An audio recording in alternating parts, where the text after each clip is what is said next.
चलो जय शुरू करते हैं नेटवर्क थ्योरम्स। ठीक है, पिछले क्लास का सब कुछ तो क्लियर कर दिया हम लोग। कोई मैं किसी को है क्या है? हाँ, कोई प्रॉब्लम? लाओ देखें कैसा है, देखा।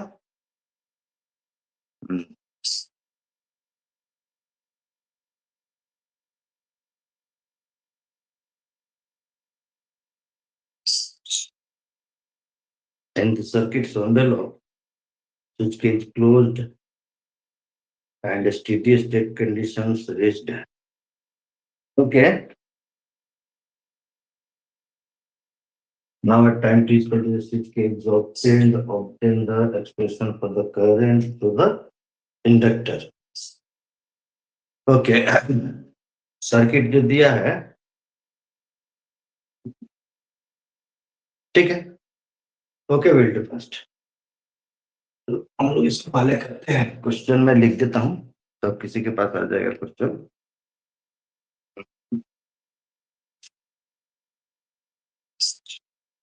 इन the circuit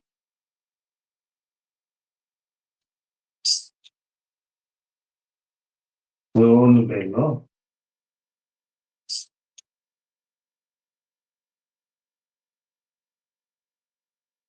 which K is closed and steady state, steady state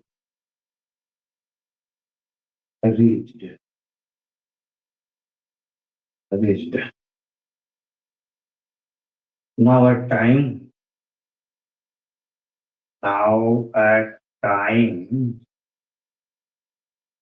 t is equal to 0.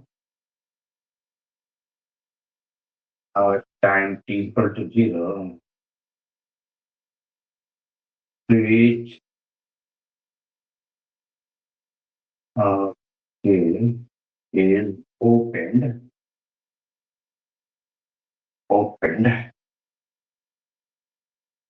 and obtain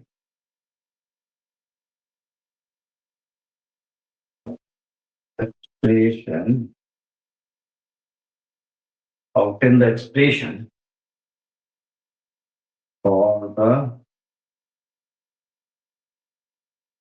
current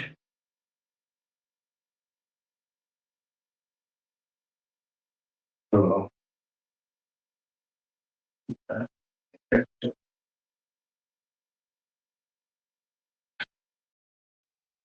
figure हमारे पास है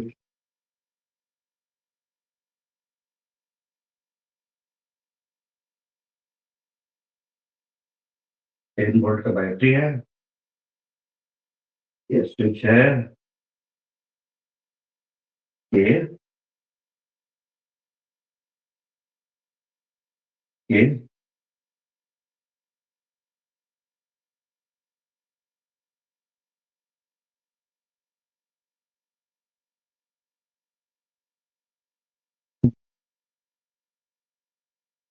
ये circuit L is equal to 1 Henry, R is equal to 2 ohm, and C is equal to 1 farad.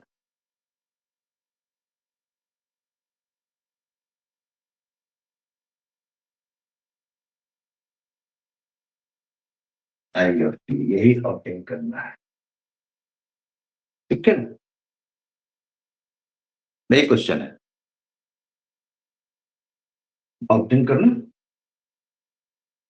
I of t in the circuit shown below. Switch K is closed. Switch K is closed. Closed है, पहले से closed है, and steady state reached, मतलब steady state पहुंच गया। Now at time t is equal to 0, switch K is opened. ये condition, मतलब अब ये स्विच ओपन होगा eight t is equal to 0, ठीक है। एट t इक्वल टू 0 पर स्विच ओपन होगा। Obtain the expression for the current through the inductor. जब स्विच ओपन करने के बाद कह रहा है कि इस इंडक्टर से होकर करंट कैसा फ्लो होगा, उसके लिए एक एक्सप्रेशन ऑब्टेन कीजिए। ओके, क्वेश्चन यही है। हाँ, तो देखो इसमें क्या होगा, सबसे पहले तो स्टेडी स्टेट कंडीशन इसलिए दिया है ताकि इंडक्टर के थ्रू करंट मैं निकाल लूं स्विच ओपन करने के पहले, बिफोर द करंट, जिसको मैं कहूंगा आई ऑफ, सोल्यूशन में लिख देंगे आई ऑफ जीरो कितना होगा, बहुत पहले से जब है, सुनो, जब बहुत पहले से ये स्विच ऑन है तो इस बैटरी से होकर के करंट फ्लो करेगा, ये शॉर्ट सर्किट होगा, इधर करंट नहीं जाएगा, क्योंकि जब स्टेडी स्टेट पर क्या होगा, ये इंडक्टर क्या होगा, शॉर्ट सर्किट हो जाएगा। ठीक है, और जब शॉर्ट सर्किट होगा तो उसके पार शॉर्ट सर्किट के पैरेलल में कोई भी नेटवर्क लगा होगा, उधर करंट फ्लो नहीं करेगा, तो सारा का सारा करंट ऐसे फ्लो होगा। तो उस वक्त ये जब शॉर्ट सर्किट होगा तो आई एफ जीरो कितना हो जाएगा, 10/2, दैट इज 5 एम्पियर। 10/2, 10 वोल्ट, और रेजिस्टेंस सिर्फ एक है, 2 ओम का, इस पूरे सर्किट में सिर्फ यही है। तो ये करंट जो आई एफ जीरो होगा 2 एम्पियर का। अब देखो स्टेडी स्टेट पर, स्टेडी स्टेट पर जब ये करंट फ्लो, जब जैसे मैं स्विच ऑन ऑफ करूंगा, स्विच ऑफ करूंगा, तो जो भी करंट उस वक्त फ्लो हो रहा होगा इंडक्टर से, वही करंट अब इस सर्किट में चलेगा। तो देखो ये एक इंडक्टर है, कैपेसिटर है, तो अब इसका मतलब खत्म हो गया, अब सिर्फ इसमें करंट अब इसी में फ्लो।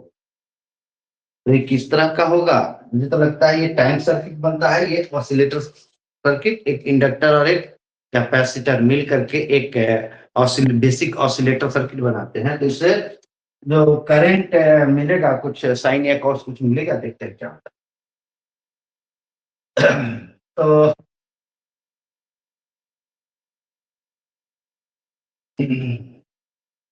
लिखते हैं मैन,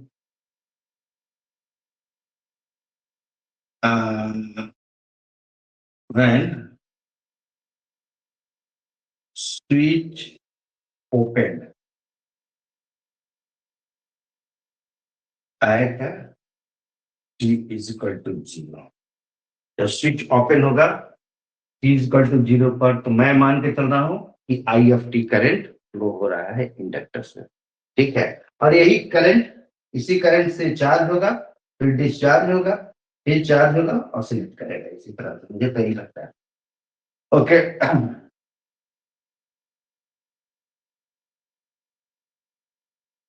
तो मैं देखता हूं, मैं अगर ले लूं केवीएल इसमें, इस सर्किट में अगर केवीएल ले लूं, केवीएल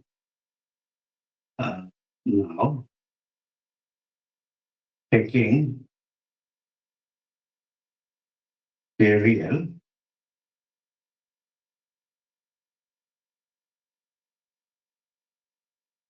तो यहाँ पर क्या मिलेगा मुझे, केवीएल अगर मैं लेता भी हूँ, क्या मिलेगा बोलो, L D I F T by T T plus 1/c plus 1/c integral I F T T T is equal to 0।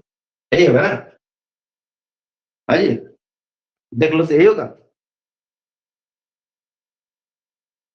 ये इंडक्टर का हो गया वोल्टेज, और ये यहाँ का वोल्टेज, और इस करके इस लूप में और कोई एलिमेंट है नहीं, तो इसको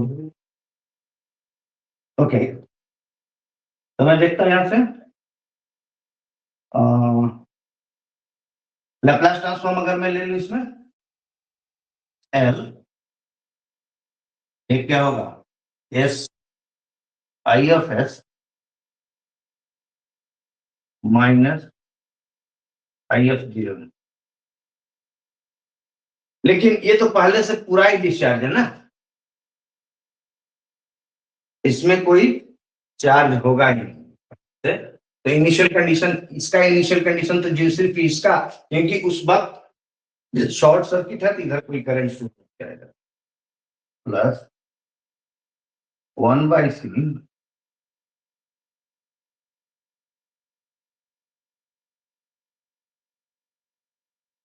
1/c ये कितना हो गया,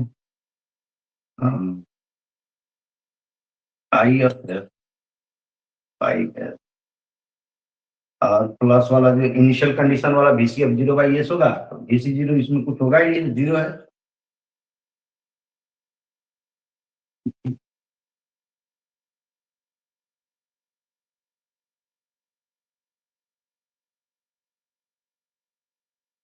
ओके, ठीक।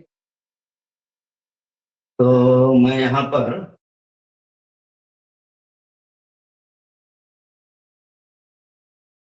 सबको मैं अलग कर दूं, तो ये LS I of S minus L I of zero plus 1/CS I of S equal to zero.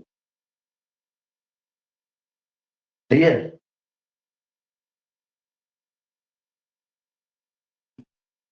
मिटा दूं मैं ये।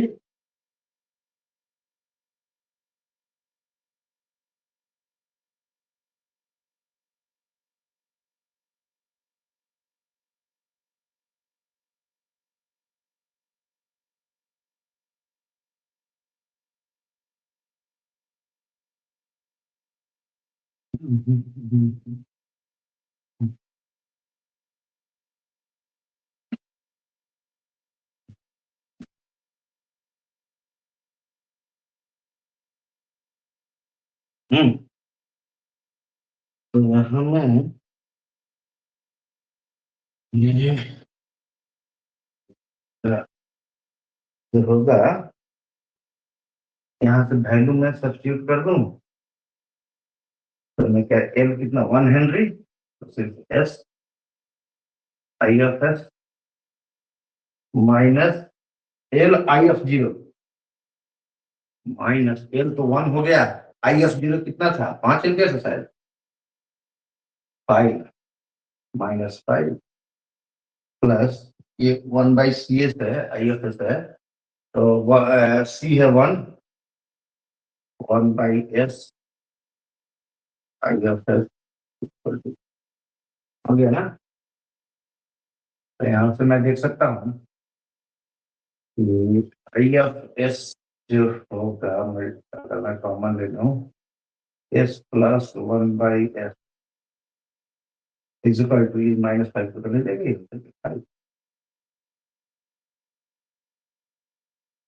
यहाँ पर क्या आ जाएगा, आई ऑफ एस इंटू कितना हो जाएगा, S² plus 1/S is equal to 5. It implies that I of S is equal to कितना होगा, ये S इधर मल्टीप्लाई हो जाएगा और ये नीचे हो जाएगा, 5S divide by S² plus 1।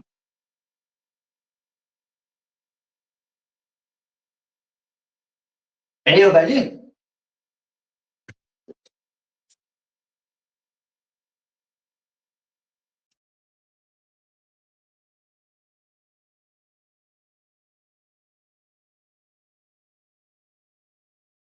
हम्म, तो अब मैं इनवर्स लाप्लास ट्रांसफॉर्म ले लिया, inverse Laplace transform I of S is equal to 5 into inverse Laplace transform of S by S² plus 1² में कर दूं, तो देखो ये, तो Laplace inverse I of s का क्या हो जाएगा, I of t is equal to 5 into, ये किसका है इनवर्स लाप्लास ट्रांसफॉर्म? ये लाप्लास ट्रांसफॉर्म है किसका? कॉस ओमेगा टी का। कॉस ओमेगा टी का है, और जहां ओमेगा की जगह 1 है। हाँ, तो ओमेगा की जगह 1 है, मैं लिख दूंगा कॉस। Is the answer.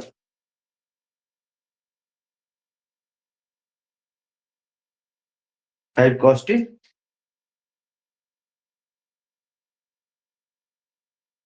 ठीक है, तो तुम जो भी कर सकते हो।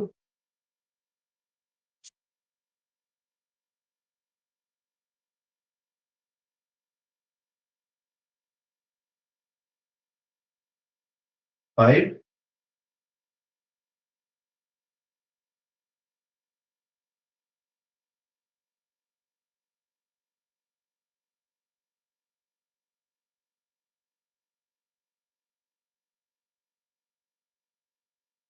यही होगा।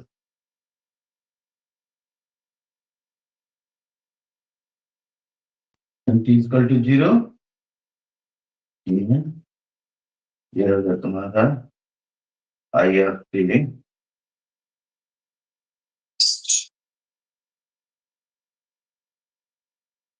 क्या इस तरह का वेवफॉर्म बनेगा? मैंने कहा था ना, ये ऑसिलेटर का आइडिया है, तो इस तरह का सिनुसाइडल वेवफॉर्म जनरेट होना शुरू हो जाएगा। एल और सी, एल सी ऑसिलेटर है।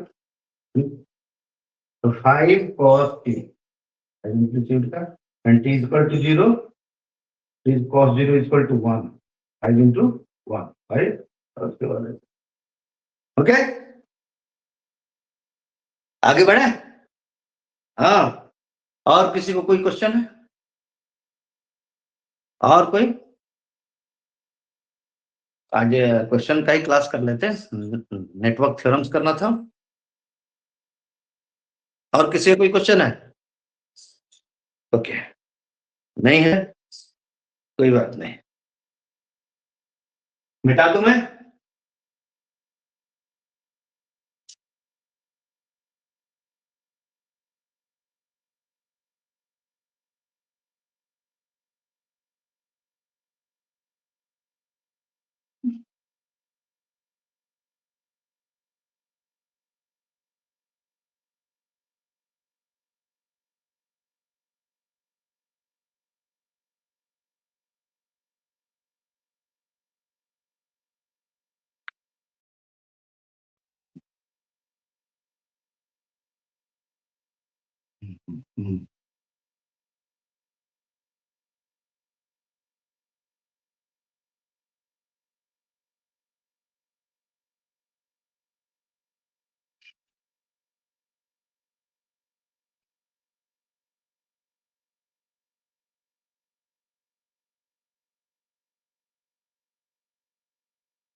तो हम लोग देखना चाह रहे थे नेटवर्क थ्योरम्स। नेटवर्क थ्योरम,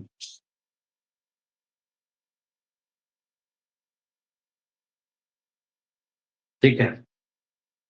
तो नेटवर्क थ्योरम में सबसे पहले, पहला नेटवर्क थ्योरम्स क्या है? नेटवर्क सर्किट थ्योरी में कुछ नेटवर्क थ्योरम्स ऐसे हैं जो जिनसे ये हमें पता चलता है कि अगर एक पर्टिकुलर पैटर्न कहीं बनता हो तो उसका रिजल्ट एक पर्टिकुलर ही होगा।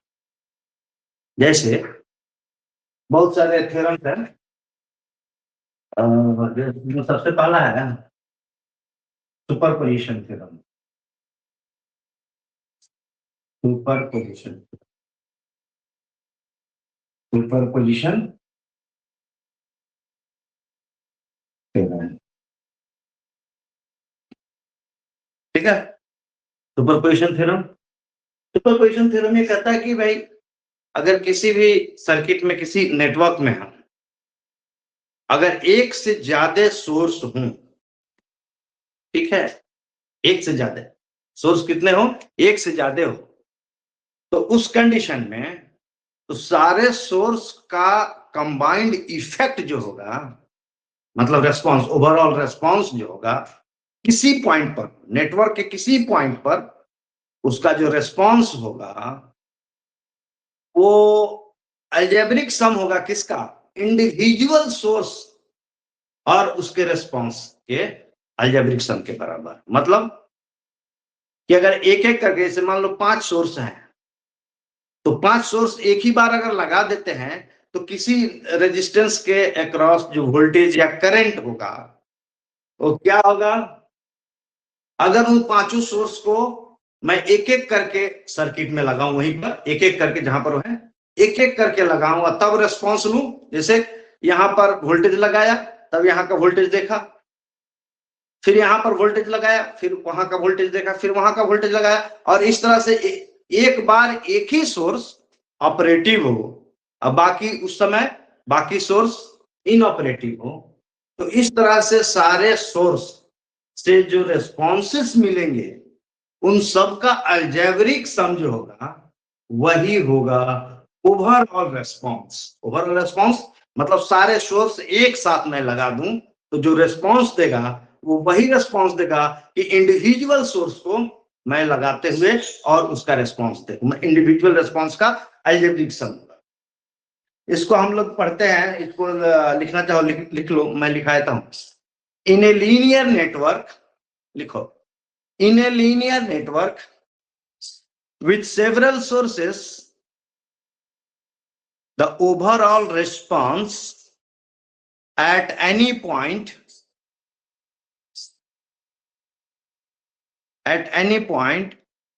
in the network is equal to the sum of individual response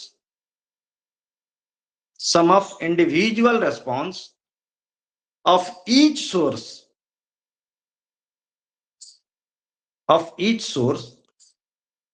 considered separately, while the other source being made inoperative,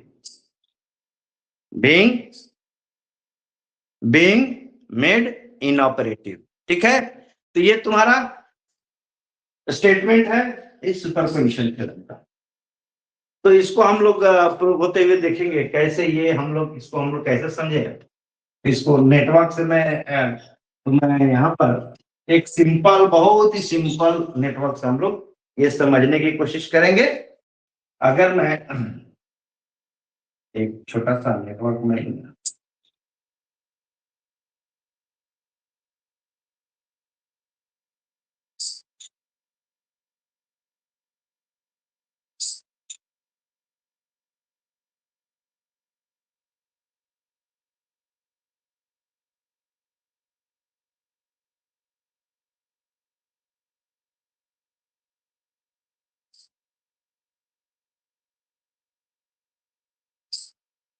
R1 R2 ये R2, देखो एक से ज्यादा सोर्स मैंने लगा दिया, यहाँ लगा दिया V1, यहाँ लगा दिया, ठीक है।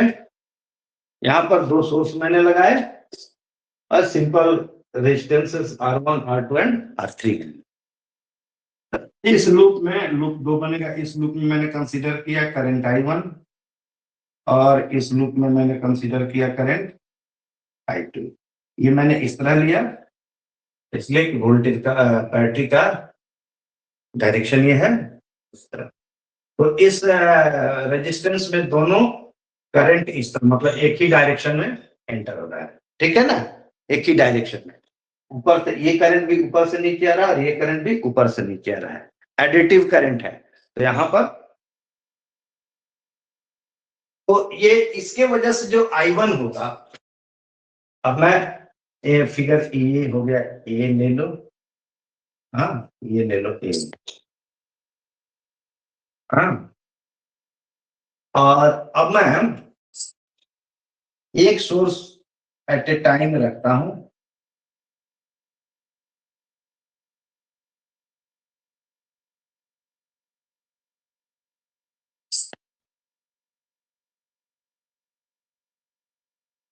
जैसे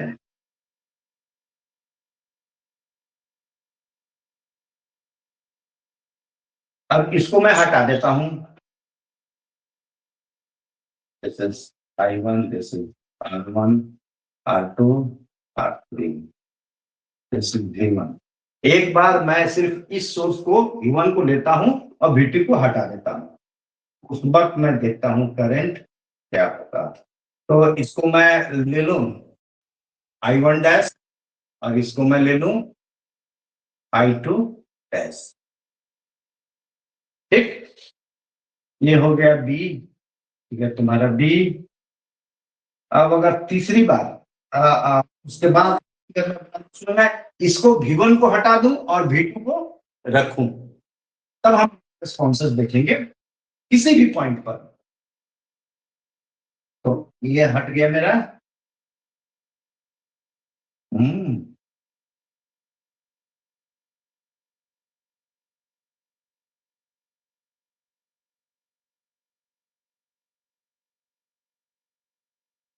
ये हो गया C, ये R1, ये R2, ये R3।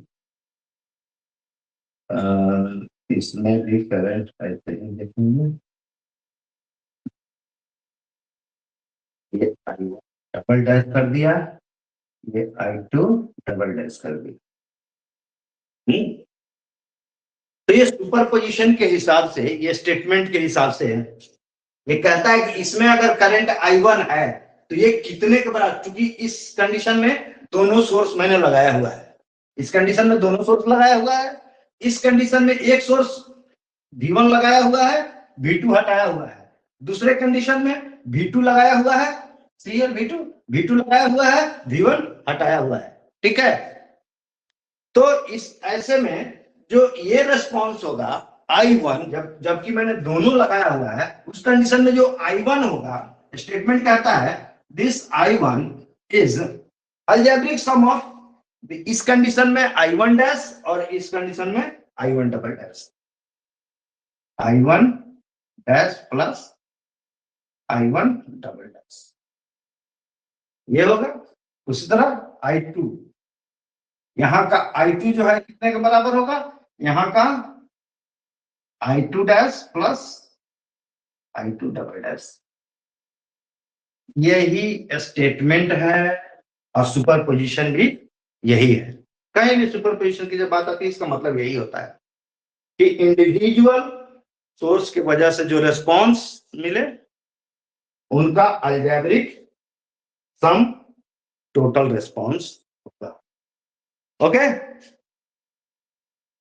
कोई दिक्कत तो नहीं है, बात समझ में आ गई? इसको ध्यान रखो, मिटा दूं मैं ये।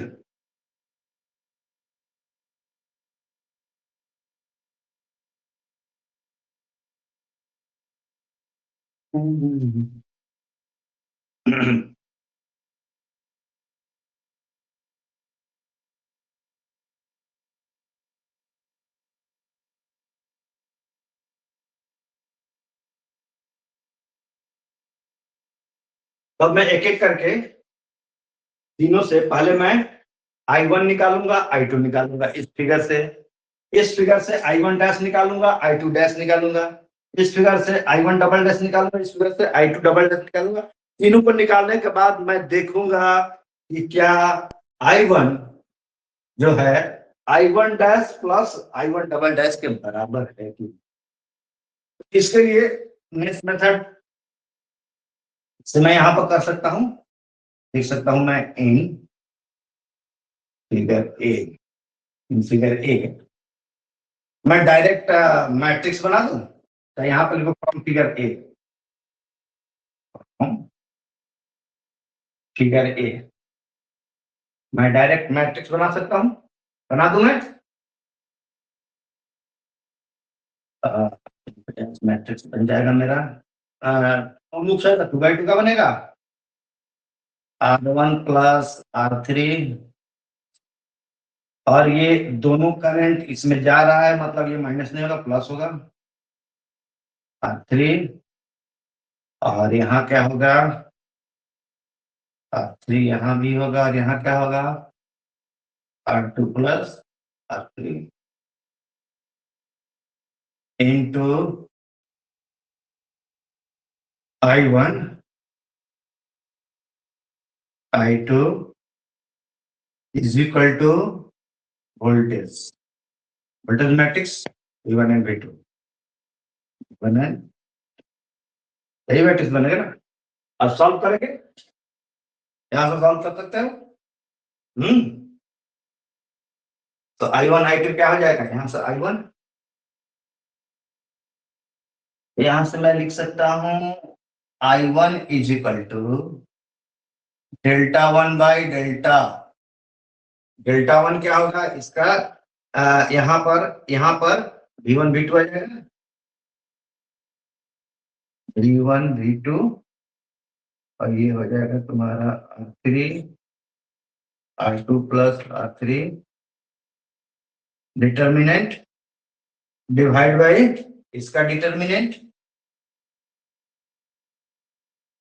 R1 प्लस R3 और ये R3 ये R3 R2 प्लस R3 यही बने ठीक है क्लियर है यही बनेगा अब मैं यहां से निकाल सकता हूँ ये कितने के बराबर होगा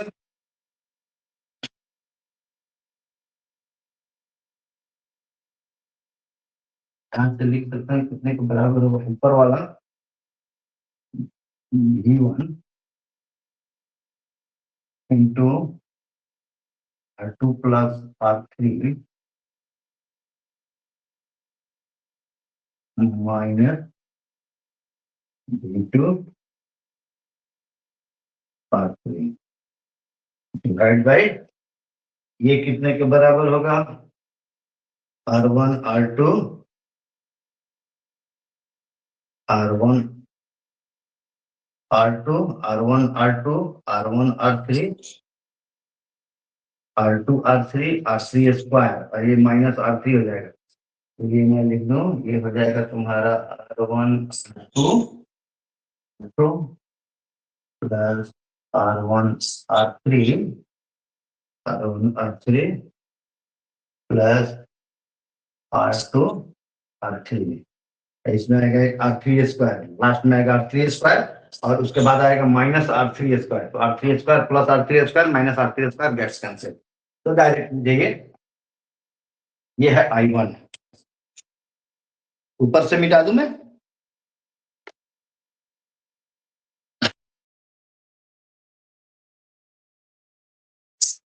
तो अब इसका काम हो गया ना इसका काम हो गया अब मैं इसको नहीं मिटा सकता हूँ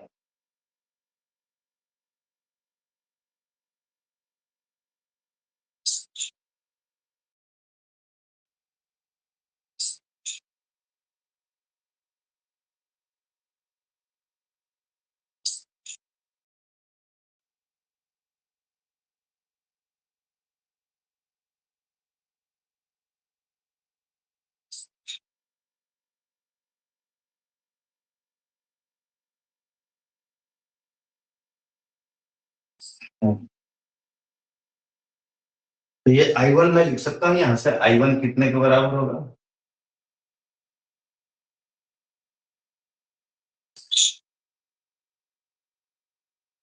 R2 प्लस R3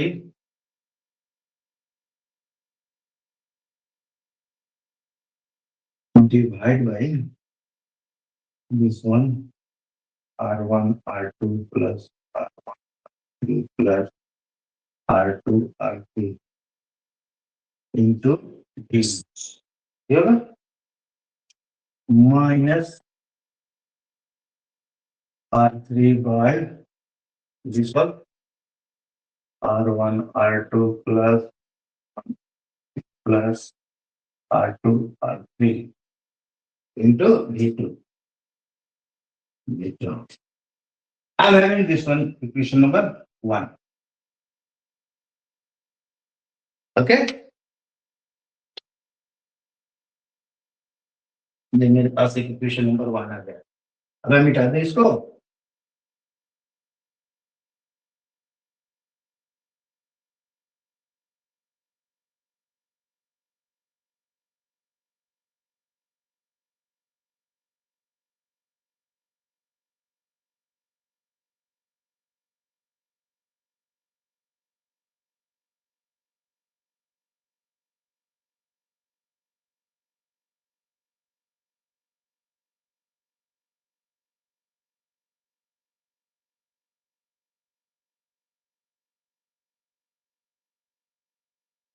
अब मैं दूसरा from figure B, from figure B matrix बना दूं ना यहाँ से।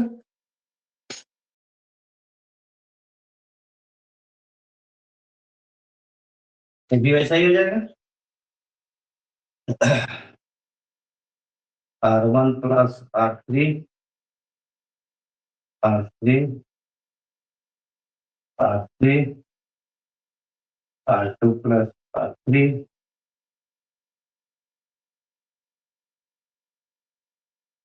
Into I1 dash I2 dash is equal to, अगर इसमें देखेंगे तो इसमें वोल्टेज है V1 लेकिन इसमें नहीं है 0। यहां से मैं I2 डैश निकालना चाहूँ, I1 डैश निकालना चाहूँ, एक ही निकाल करके देख लेते हैं। I1 I2 सब सेम लागू होगा।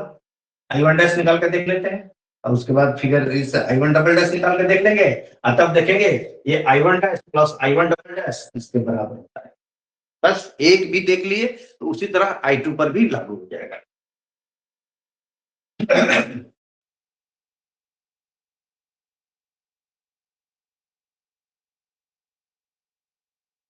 I1 dash is equal to determinant delta 1 by delta। Determinant क्या होगा? डेल्टा 1 का मतलब होगा यहाँ पर ये वाला आ जाएगा V1 0 R3 R2 plus R3 divide by, मैं डायरेक्ट ले लूँ, ये डेल्टा का वैल्यू तो मुझे पता है, डायरेक्ट में लिखूंगी इतना होता है, ये हो R1 R2 plus R1 3 plus R2। ठीक है, तो ये कितने के बराबर होगा? V1 into R2 plus R3 और ये 0 हो गया, divide by R1 R2 plus R1 R3 plus R2 R3। This is I1 dash. ठीक है,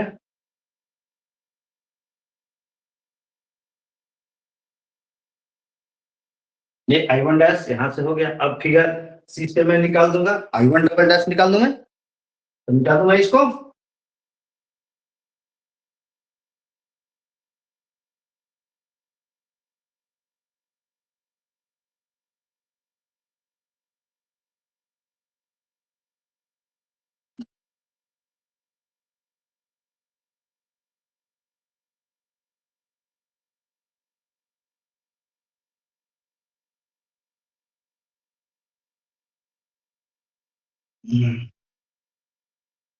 तो इसको मैं लिख दूं, यहाँ पर लिख देता हूँ I1 dash is equal to R2 plus R3 into V1 divide by R1 R2 plus R1 plus R2 R3। ठीक है, I1 डैश भी हो गया। This I have equation number 2।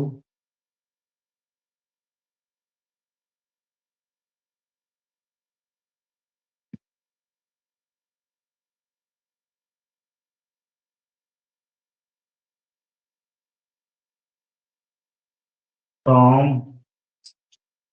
figure C। तो फिगर सी से मैं देखूं मैट्रिक्स बना सकता हूँ।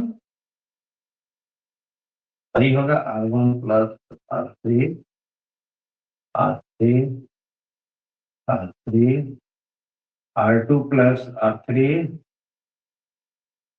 Into I1 double dash I2 double dash is equal to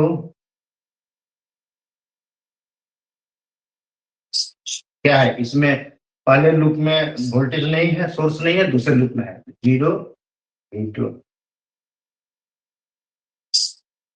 यहां से मैं I1 डबल डैश निकाल सकता हूँ। यहां से मैं लिख दूं I1 double dash is equal to delta 1 by delta is equal to कितना होगा डेल्टा 1। अब देखो यहाँ पर कितना हो जाएगा, ये वाला यहाँ आ जाएगा 0 V2 R3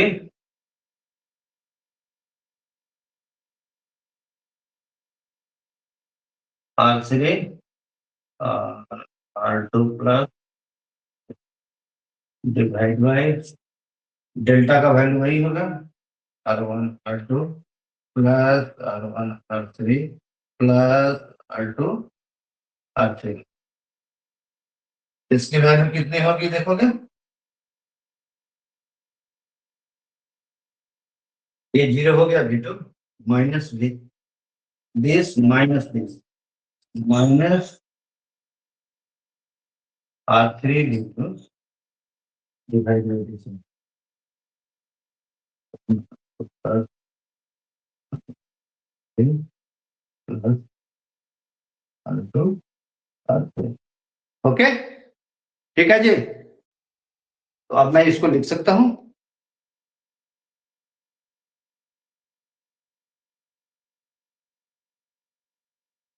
यहां से मैं लिख सकता हूं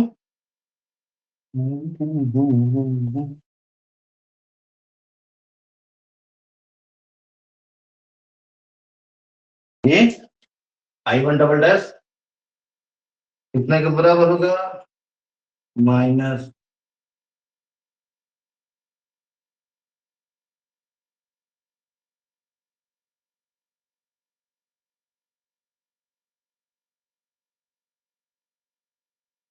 I1 double dash equal to minus R3 V2 divide by R1 R2 plus R1 R3 plus R2। तब देखोगे इसको मैं दे दूं इक्वेशन नंबर 3। तो यहां से विजुलाइज करो, देखो फ्रॉम इक्वेशन 1 2 3 1 2 3 को अगर देखोगे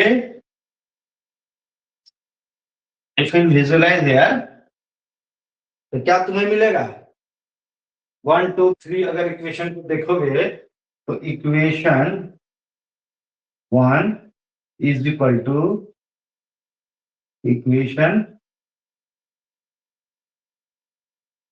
2 plus equation 3।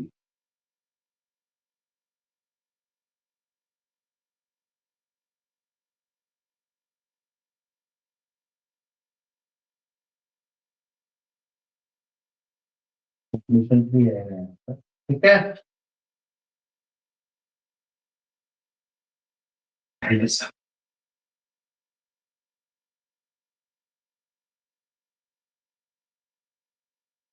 3 okay.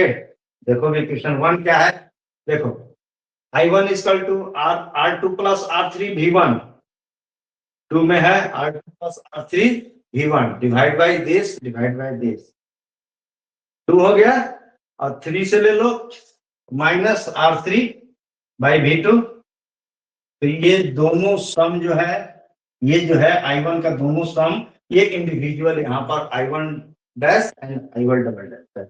Therefore I can write here I1 is equal to I1 dash plus I1 double dash and this is the superposition. मैंने स्टेटमेंट में ही बताया था सुपरपोजिशन क्या है कि अगर एक से ज्यादा सोर्स हो तो किसी पॉइंट पर रेस्पॉन्स जो होगा इंडिविजुअल सोर्स की वजह से जो मिलेगा उस सबों का अलजेब्रिक सम। इसी तरह से सिमिलरली हम लोग देख सकते हैं, similarly I2 is equal to I2 dash plus I2 double dash and the superposition holds। ठीक है, तो ये हो गया तुम्हारा एक थ्योरम, जिसको हम लोग कहते हैं सुपरपोजिशन थ्योरम। इसी तरह से एक्सप्लेन करते हुए जब भी तुमसे पूछा जाएगा तो इस चीज को एक्सप्लेन करते हुए स्टेटमेंट लिखोगे, फिर फिगर बनाओगे, फिर उसको एक्सप्लेन करते हुए ड्रॉ करते हुए तो नीचे रिजल्ट तक आओगे और तब यहां पर लिखोगे हेयर सुपरपोजिशन होल्ड्स। ओके, ठीक है, तो चलो आज के लिए इतना काफी है।